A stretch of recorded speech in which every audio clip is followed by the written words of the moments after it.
how to change the password on your Facebook account. Okay, so on the top right hand corner, click on the drop down arrow, go to settings.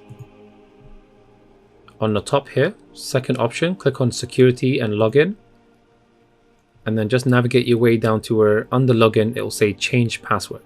Click on edit, and now it will ask you for your current password just to confirm that you are the owner, and then put in your new password, retype the new password, and then once you're happy with the new password that you've put in, click on save changes, and it will say it'll be saved for you, and that will be your new password.